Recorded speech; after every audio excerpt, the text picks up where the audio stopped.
사무엘상 6장 1절부터 15절에 있는 말씀 다 같이 읽도록 하겠습니다. 여호와의 궤가 블레셋 사람의 지방에 있는지 7달이라. 블레셋 사람들이 제사장들과 복술자들을 불러서 이르되 우리가 여호와의 궤를 어떻게 할까? 그것을 어떻게 그 있던 곳으로 보낼 것인지 우리에게 가르치라. 그들이 이르되 이스라엘의 신의 궤를 보내려거든 거저 보내지 말고 그에게 속건제를 드려야 할지니라.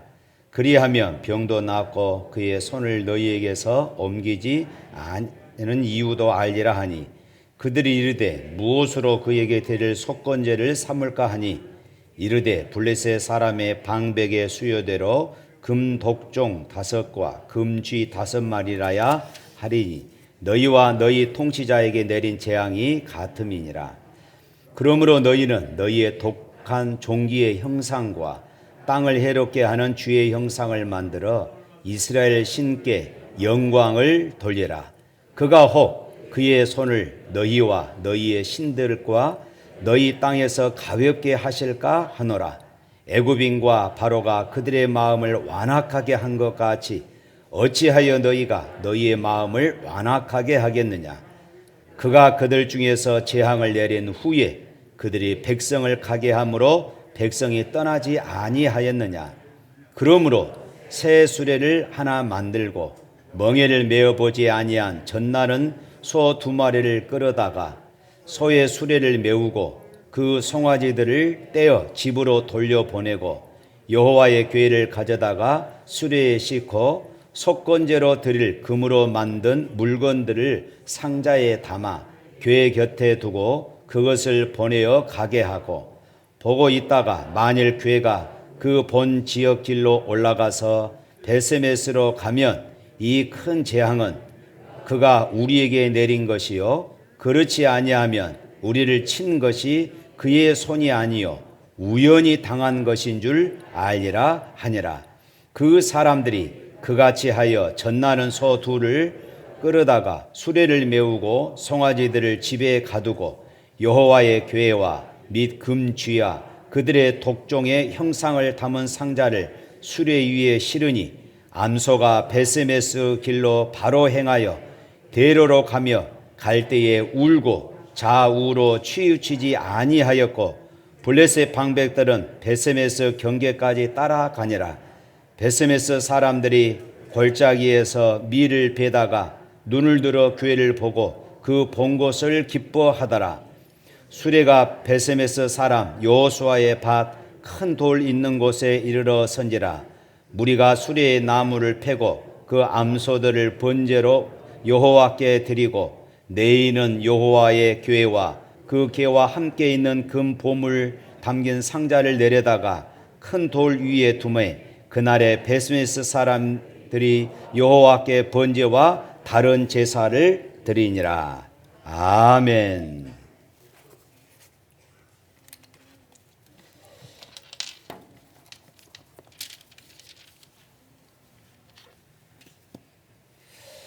이스라엘 백성들이 블레셋과의 전쟁에서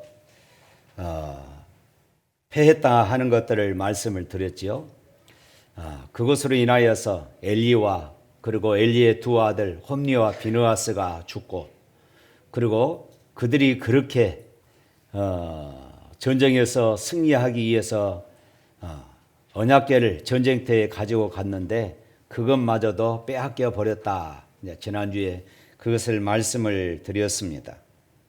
그런데 이 전쟁의 패배는 하나님께서 돕지 않아서 이 전쟁이 패한 것이 아니라 사실은 하나님께서 엘리의 2 아들 홈니와 비느하스 뿐만 아니라 엘리 가문을 심판하시기 위한 그런 전쟁으로 사용하셨다 하는 것입니다.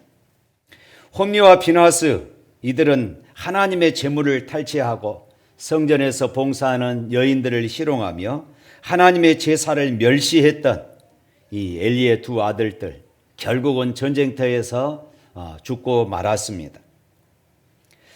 사무엘상 4장 마지막을 여러분 기억하십니까?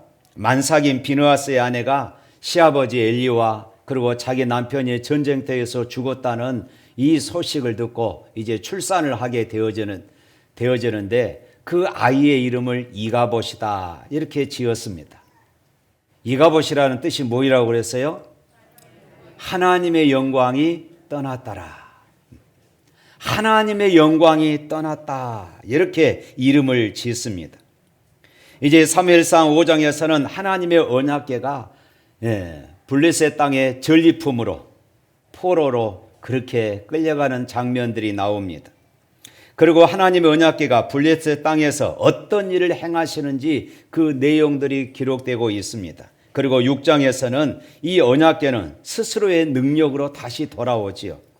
하나님은 당신 스스로의 당신의 영광을 되찾으시는 그런 모습이 이제 6장에 기록되고 있습니다. 이스라엘과의 전쟁에서 승리한 블레셋은 이 언약궤를 전리품으로 가져다가 자기들의 우상, 자기들이 섬기는 그 신전 안에다가 두었습니다. 이것은 이스라엘이 섬기는 신, 그때 당시 이 고대 근동 지방에서 이 전쟁은 나라와 나라의 전쟁이 아니라 그 나라가 섬기는 신, 그리고 이 우리나라가 섬기는 신들의 전쟁으로 여겼습니다.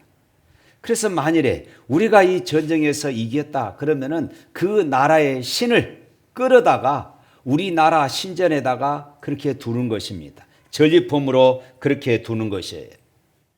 그러니까 이스라엘 백성들이 이 전쟁에서 졌습니다. 그리고 언약궤를 빼앗겨 버렸습니다. 블레셋 사람들은 이 언약궤, 이스라엘에 섬기는 이 신을 자기들이 섬기는 그 신전에다가 전리품으로 그렇게 두었던 것입니다. 다시 말해서 자기들의 신전에다가 이 전리품 하나님의 법궤를 두었다는 것은 포로로 끌어갔다는 그런 의미가 되겠지요. 그런데 이제부터 그때부터 하나님이 일하기 시작하신 것입니다. 끌려갔던 언약궤가 움직이기 시작해요. 언약궤가 발이 있고 손이 있어서 움직이는 것이 아니라 하나님께서 블레셋과 싸우기 시작하신 것입니다. 블레셋 사람들이 제사를 드리려고 자기들의 신전에 이른 새벽에 들어가게 되어집니다. 그랬더니 자기들이 섬기는 이 다곤 신이 땅에 엎드러져 얼굴을 땅에 쳐박고 하나님의 언약궤 앞에 그렇게 엎드러져 있는 것입니다. 깜짝 놀랐습니다. 그래서 이 블레셋의 제사장들이 자기들이 섬기는 이 우상을 다시 세워서 제자리에 놓고 이제 나오게 되어집니다. 그리고 그 다음날 새벽에 또 제사하러 들어갑니다. 그랬더니 이번에는 다곤 이 신상에 목이 부러지고 그리고 팔이 부러져서 이제 땅에 뒹굴고 있는 모습을 발견하게 되어집니다. 당시 근동 지방에서는 전쟁에서 패한 장수의 머리를 자르는 이런 관습이 있습니다. 그러니까 다곤 신상의 목이 부러졌다는 것은 이스라엘이 언약궤를 빼앗겨서 전쟁에서 패했지만은 이제부터 하나님께서 싸우시고 하나님께서 승리하시겠다 하는 이런 의지를 보여주신 것입니다. 그래서 다곤 신의 손목이 부러졌다는 것은 다곤 신은 싸울 수 있는 신이 아니다. 눈으로 볼 때는 이스라엘에 패배했지만은 이제 다곤 신의 이 우상의 머리를 침으로 말미암아 하나님께서 이 전쟁을 승리로 이끌어 가실 것이다 하는 것을 보여주고 계신 것입니다. 이 사건을 통하여 세상을 다스리는 분은 오직 한 분 하나님이시다. 세상을 다스리시고 싸우시고 일하시는 분은 오직 한 분 하나님이시다. 역사를 심판하고 기적을 행하시는 분은 오직 한 분 하나님이시다 하는 이런 선언을 지금 하고 계신 것입니다. 5장에서 이 여호와의 손, 우리 오늘 이제 방금 읽었던 6장에서도 이 여호와의 손이 등장합니다마는 5장에서도 여호와의 손이 등장합니다. 5장 6절, 7절 그리고 9절과 11절에 등장하지요. 무슨 의미일까요? 하나님의 손이 세상을 만드셨다는 것입니다. 하나님의 손이 세상을 다스린다는 것입니다. 쓰러지고 넘어지고 상처난 하나님의 백성들을 일으키고 하나님의 백성들을 치료하시고 회복하시는 분이 하나님의 손이다 하는 것입니다. 하나님의 손이 온수를 무찌르고 심판합니다. 마지막 때의 양과 염소를 심판하는 손이 하나님의 손이십니다. 할렐루야. 이제 언약궤가 블레셋 땅 가는 곳곳마다 하나님의 손이 그곳을 치시기 시작하십니다. 심판하십니다. 다곤 신상은 부러지고 이제 도시 백성들은 피부병에 쓰러지고 무르익은 곡식 들판은 쥐들이 나타나 쑥대밭을 만듭니다. 이제 블레셋 땅 아스도드에 있던 언약궤는 가드로 옮겨갑니다. 가드에서 이 언약궤를 또 에그론으로 옮겨갑니다. 가는 곳곳마다 재앙이 일어나요. 신전들이 무너집니다. 그 지역의 주민들이 아우성을 지르지요. 요즘 같으면은 물러가라 했겠지요. 옮겨가라 했을 것입니다. 주님이 말씀합니다. 음부의 권세가 이기지 못하리라. 할렐루야. 교회가 일어서면 세상의 어둠의 세력들이 이기지 못한다는 것입니다. 크리스천들의 잘못된 언행 때문에 세상이 교회를 짓밟고 교회를 욕하고 비난하고 비판하고 있지만 결국 음부의 권세가 교회를 이기지 못하리라. 할렐루야. 하나님은 당신의 영광을 되찾으시겠다는 것입니다. 모든 사람들이 이 땅에서 성공하고 번영하고 형통하고 그리고 건강하고 잘 되기를 원합니다. 그것은 우리 그리스도인들도 그리고 목회자인 저도 역시 마찬가지입니다. 때로는 성경에서 하나님은 하나님의 백성들에게 이런 축복을 이 땅에서 누리도록 허락하시기도 합니다. 그러나 부자가 되고 반드시 건강하고 큰 사업을 이루고 큰 교회를 이루고 사는 것은 하나님의 뜻이고, 때로는 의롭게 살다가 진리를 따라 살다가 믿음대로 살다가 고통과 아픔과 가난과 핍박을 겪는 것은 실패고 그리고 저주라고 생각한다면 이것은 아주 잘못된 생각입니다. 초대교회는 쫓겨나고 숨어 살면서 그들은 하나님을 경험했습니다. 사자의 밥이 되고 순교하고 경기장 횃불이 되어서 화형을 당하고 그리고 목배임을 당하면서도 복음을 지키고 하나님을 배신하지 않았습니다. 그 누구가 이들을 향하여서 실패자라고 말할 수 있겠습니까? 그러던 어느 날 고난받던 기독교가 이제 로마의 콘스탄틴 황제에 의해서 공인되고 기독교는 세상의 지배자가 되고 돈과 권력을 가지게 됩니다. 이때부터 성공은 하나님의 축복이고 그리고 고난과 실패의 고난은 실패라는 그런 삶의 공식들이 우리 안에 은근히 자리 잡기 시작한 것입니다. 베드로가 사도행전 3장 6절 말씀에 베드로가 이렇게 말합니다.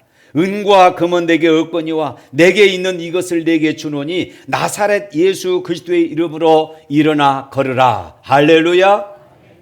초대교회는 예수님의 이름, 예수 이름의 권세와 능력이 있었던 그런 교회였습니다. 그러나 기독교가 세상을 지배할 때부터 은과 금은 모자람이 없었지만은 나사렛 예수의 이름의 권세와 예수 그리스도의 이름의 능력을 상실하기 시작한 것입니다. 안전병이를 일으킬 힘이 없었습니다. 쓰러지고 넘어지는 이 시대를 역사를 일으키는 그런 힘이 없는 종교로 전락하고 만 것입니다. 복음의 능력이 무엇일까요? 우리가 예수님을 믿고 사는 것이 어떤 의미일까요? 내가 하나님의 자녀가 되고 크리스찬이 되었다는 것이 무엇을 의미하는 것일까요? 크리스찬의 존재 가치는 어디에 있는 것일까요? 때로는 사업이 어려워지고 의를 행하다가 고난을 당하고 복음대로 살았더니 오히려 어려움을 겪는 것을 자랑으로 여기는 것, 이것이 크리스찬의 가치가 아닐까요?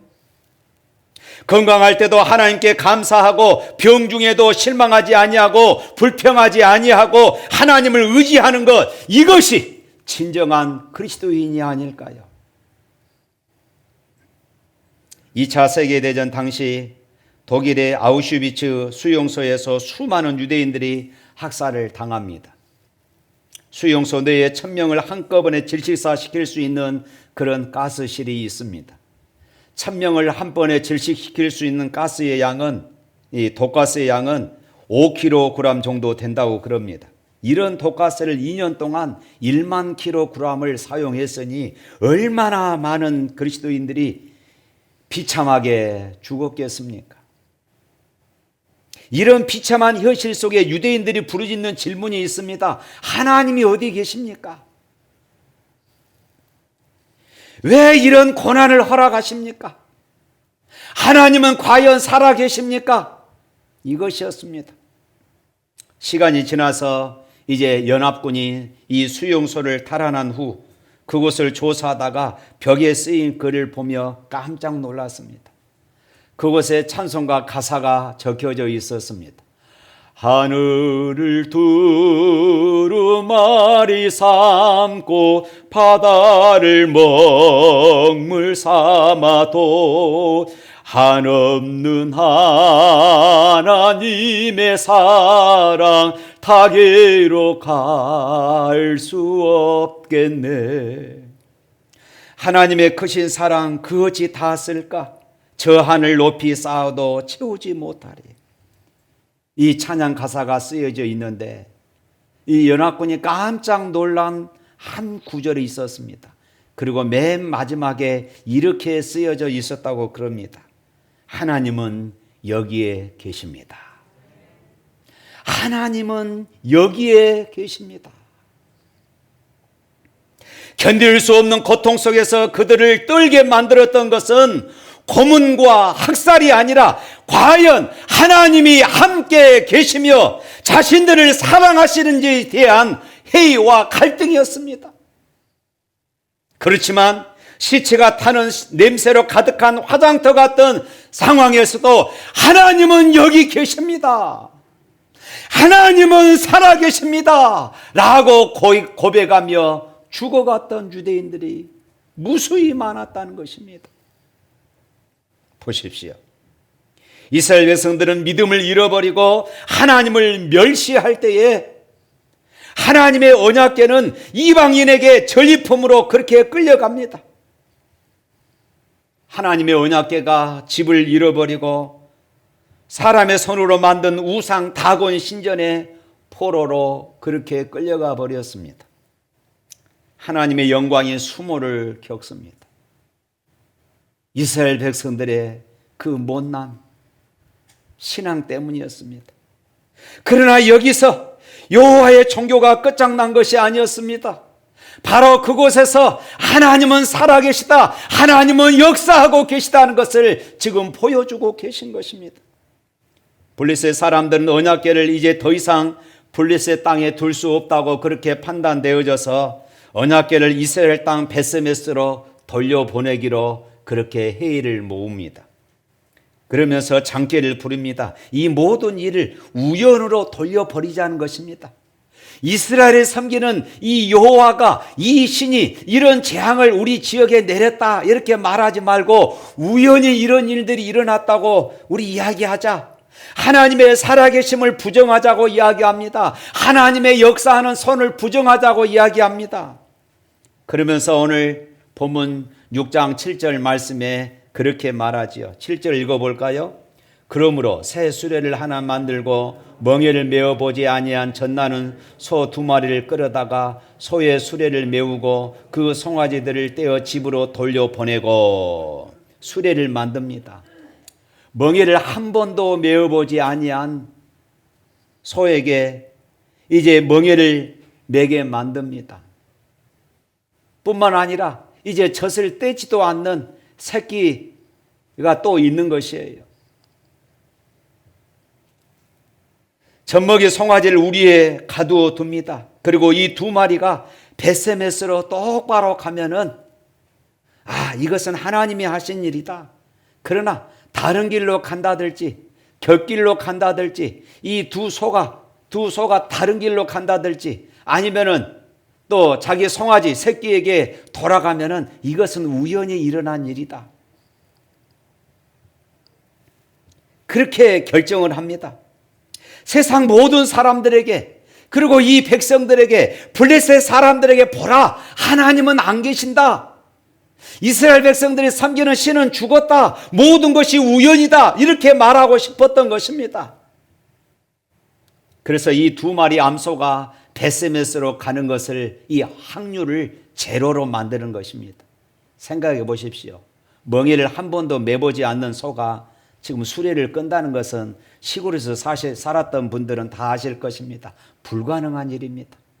더군다나 지금 젖을 떼지도 않는 어린 송아지가 있어요. 그 송아지들이 이제 어미소와 떼어놓으니까 우는 것이에요. 당연히 어미소는 송아지에게 달려갈 수밖에 없는 그런 상황입니다. 베세메스로 간다는 것은 불가능한 일이에요. 그런데요, 오늘 본문 12절 말씀 한번 읽어볼까요? 12절 시작. 암소가 베세메스 길로 바로 행하여 대로로 가며 갈 때에 울고 좌우로 치우치지 아니하였고 블레셋 방백들은 베세메스 경계까지 따라가니라. 하나님은 0%, 이 제로의 확률을 뒤집어서 승리 100%로 뒤집어 버리셨습니다. 할렐루야. 사랑하는 성도 여러분, 우리에게 크고 작은 문제들이 있습니다. 어떤 이런 수많은 문제를 해결하고 이 세상 앞에 우뚝 일어서는 것이 도저히 불가능한 것처럼 보이는 그런 일들이 우리 안에 수두룩합니다. 문제 앞에 기도하고 있지만은 도저히 불가능한 것처럼 보일 수 있는 일들이 많습니다. 확률 제로인 것들이 많이 있습니다. 그렇지만 하나님은 우리 가운데 역사하셔서 승리 100%로 만들어 가시는 분이심을 믿으시기를 축복합니다. 기적을 행하시는 분이십니다. 살아계심을 드러내시는 분이십니다. 하나님은 오늘도 살아계십니다. 믿으시기를 축복합니다. 사랑하는 성도 여러분, 하나님의 백성들이 하나님을 버릴 때, 이방인들이 하나님의 역사를 조롱할 때 암소 두 마리를 통하여서 하나님께서 역사하셨습니다. 하나님은 암소를 통하여 당신의 기적을 행하십니다. 하나님의 백성들은 불순종하고 하나님을 멸시했는데 하나님께서는 암소를 통하여 하나님의 영광을 되찾으시고 하나님의 뜻을 이루어 가신 것입니다. 두 마리 암소는 울며 하나님의 손에 이끌려서 언약궤를 실은 그런 수레를 끌고 베세메스로 갑니다. 12절 말씀에 보니까 이 암소가 베세메스로 가면서 울었다, 했다는 것입니다. 좌우로 치우치지 않았습니다. 새끼들이 우는 그곳으로 가지도 않았습니다. 새끼를 향한 이 어미소의 본능, 이것은 당연한 것입니다. 그런데 그렇지 않았어요. 이 소는 울면서 베세메스로 그렇게 갔던 것입니다. 새끼를 두고 떠나야 하는 슬픔, 아무리 미물이지만은 뒤에 새끼가 남아있다는 것은 분명히 알고 새끼들이 뒤에서 어미를 찾아 울고 있는데 그것을 예민하고 가고 있다는 것입니다. 그것이 너무나도 고통스러운 것입니다. 그래서 암소가, 이 두 마리 암소는 울었다, 이렇게 기록하고 있는 것이에요. 사랑하는 성도 여러분, 우리에게도 이런 눈물이 있어야 합니다.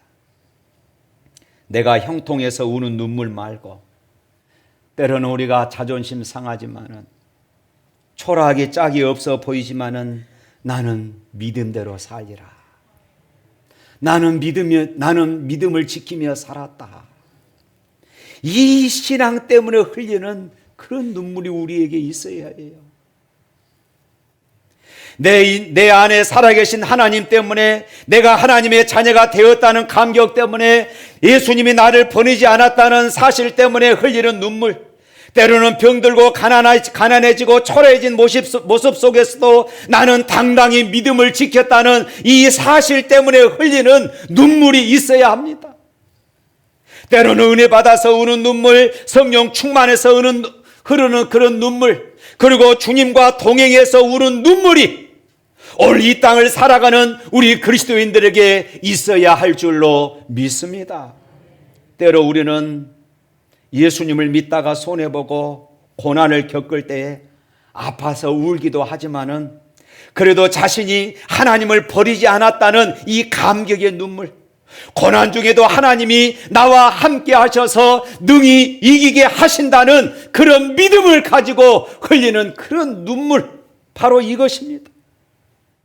상처받아서 울고 손해보고 울고 자존심 상해서 우는 눈물 말고 의인의 눈물, 의리의 눈물, 믿음을 지키고 믿음을 타협하지 않는 그런 눈물들이 우리 안에 있어야 하는 것이에요.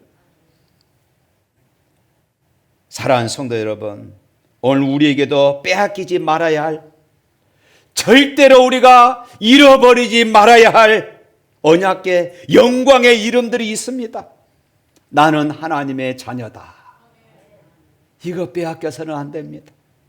나는 우리 주 예수 그리스도의 만왕의 왕이신 그리스도의 신부다. 할렐루야. 우리 주님이 피 흘려 나를 의롭게 하셨다. 누가 나를 정죄하리요? 나는 크리스찬이다. 이 이름을 더럽히지 말아야 하는 것이에요. 이 이름에 수치를 당하지 말아야 하는 것입니다. 교회에서 앞장서 짐을 지고 때로는 수고하고 남들보다 더 헌신하며 사는 사람들이 때로는 성공하고 형통한 것만은 아닙니다. 저렇게 봉사하고 헌신하는데 하나님 저분은 복 주셔야 하는데, 그런데 때로는 목사의 가슴에도 왜 저분에게 복을 주지 않으십니까? 그렇게 사는 성도들도 있습니다. 때로는 몸이 병듭니다.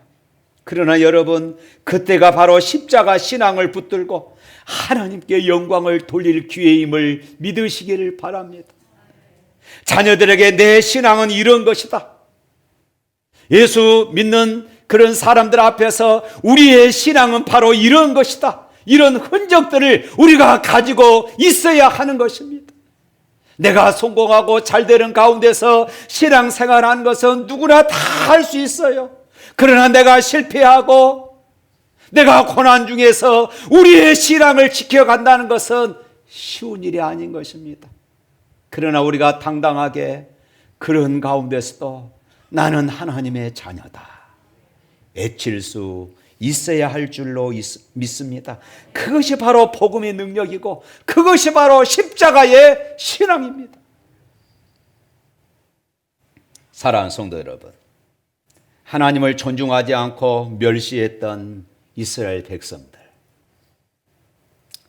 젖먹이는 새끼 송아지를 두고 떠나며 울 수밖에 없는 상황에서도 본능대로 움직이지 않고 하나님이 이끄시는 대로 베세메스로 가는 두 마리 암소를 생각하면 때로는 제 안에 부끄러움이 있습니다. 하나님의 백성들은 하나님의 영광을 팽개쳐 버렸는데 미물인 짐승은 하나님의 영광을 위하여 기꺼이 본능대로 행하지 않았다는 것입니다. 저는 지금도 교회가 세상의 희망이라고 믿습니다. 할렐루야. 따라서 합시다. 교회가 세상의 희망이다. 그렇습니다. 교회가 세상의 희망입니다. 아무리 세상 사람들이 교회를 손가락질하고 비난한다 할지라도 교회는 여전히 세상의 희망인 것을 믿으시기를 바랍니다. 때로는 일부 교회들의 잘못된 행동들 때문에, 때로는 잘못된 목회자들 때문에, 때로는 잘못된 중직자들 때문에 교회가 비난을 받습니다. 요즘 전현직 대통령 관사나 사저 앞에서 소리를 치며 데모하는 이들이 있습니다. 그런데 얼마 전에 방송에, 바로 지난주입니다, 전현직 대통령을 욕하면서 그 방송에 그대로 그것이 나오더라고요. 예수님의 이름으로 기도합니다. 제가 깜짝 놀랐습니다. 대통령을 욕하면서, 전직 대통령을 욕하면서 예수님 이름으로 기도합니다. 이것이 그리스도인들이 해야 할 행동입니까? 얼마나 부끄러운지 몰라요. 자기의 의를 내세우면서 하나님의 영광을 짓밟고 있는 것이에요. 그런데요, 그들은 그렇다 친다 하더라도 그러면 우리는 어떻습니까? 오늘 저와 여러분들은 어떻습니까? 내 성공 때문에, 내 의 때문에, 내 이익 때문에, 내 자존심 때문에 하나님의 영광을 짓밟고 있지는 않습니까? 사랑하는 성도 여러분, 이스라엘 백성들이 하나님을 존중하지 못하고 하나님을 멸시함으로 하나님은 당신의 영광을 이스라엘 가운데서 거두어 버리셨습니다. 그리고 하나님을 알지 못한 블레셋 땅, 우상들이 난무하는 이방 땅에서 하나님 홀로 싸우시며, 봐라, 하나님은 살아계신다. 봐라, 하나님은 살아계신다. 이스라엘 백성들 앞에 그렇게 당당하게 하나님이 자기 자신을 그렇게 보여주신 것입니다. 나 홀로 싸워서 나 홀로 베스메스로 돌아왔다. 너희들이 버렸지만은, 너희들이 팽개쳐 버렸지만은 나 홀로 내 영광을 지키고 나 홀로 베스메스로 다시 돌아왔다. 저는 이 설교를 준비하면서요, 울었습니다. 이스라엘 백성들이 팽개쳐 버렸는데 하나님은 이방 땅에서 홀로 싸우시고 다시 그 땅으로 돌아오셨구나.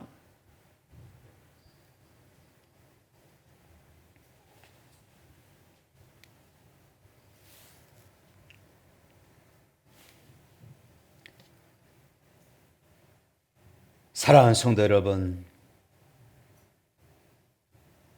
하나님의 영광을 팽개쳐버린 이스라엘 백성들에게 묵묵히 하나님의 손에 이끌려서 젖먹이 새끼 송아지를 뒤로 하고 울며 하나님의 언약궤를 끌고 가는 두 마리 암소를 통하여서 하나님은 하나님의 영광을 회복하셨습니다.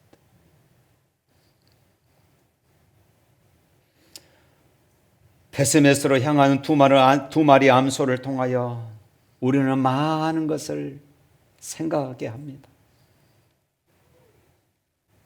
그동안 우리는 내가 신앙생활 잘해서 하나님께서 이렇게 나를 축복하셨다, 이렇게 우리는 살았습니다. 내가 예배생활 잘하고 내가 기도생활 잘하고 내가 봉사와 헌신생활 잘하니까 하나님은 나에게 이렇게 복을 주셨다. 그러나 아니었습니다. 사실 따지고 보면은 내가 하나님 말씀을 순종하는 것보다 불순종하는 것이 더 많지 않았습니까? 내가 하나님의 교회 안에서 다른 사람보다 더 봉사하고 더 헌신하면서 불평하고 원망하고 비난하지 않았었습니까?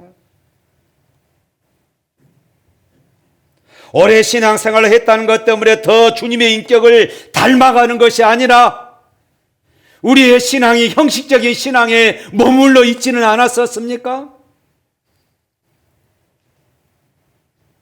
그러니까 우리의 불순종과 허물이 있음에도 불구하고 하나님은 하나님의 영광을 위하여, 하나님의 이름을 위하여 우리에게 이렇게 복을 주신 것입니다. 할렐루야. 그래서 우리는 하나님의 은혜입니다. 말할 수밖에 없어요. 내가 이렇게 해서 하나님이 복을 주신 것이 아니라 하나님의 은혜였습니다. 하나님의 은혜였습니다. 이렇게 고백할 수밖에 없는 것이에요. 그렇다면 사랑하는 성도 여러분, 이제 어떻게 살아야 되겠습니까? 사무엘상의 주제 말씀인 하나님을 존중하는 삶을 살아가야 할 줄로 믿습니다. 우리들의 삶의 현장에서 내 이익을 따라서 내 의를 따라서 살지 말고 하나님을 인정하며 하나님을 존중하는 그런 삶을 살아가야 할 줄로 믿습니다. 그래서 성공의 자리에서도 실패와 그리고 고난의 자리에서도 하나님은 살아계시다고 외칠 수 있는 그런 삶을 살아가시기를 주님의 이름으로 축복합니다. 우리 찬양하겠습니다.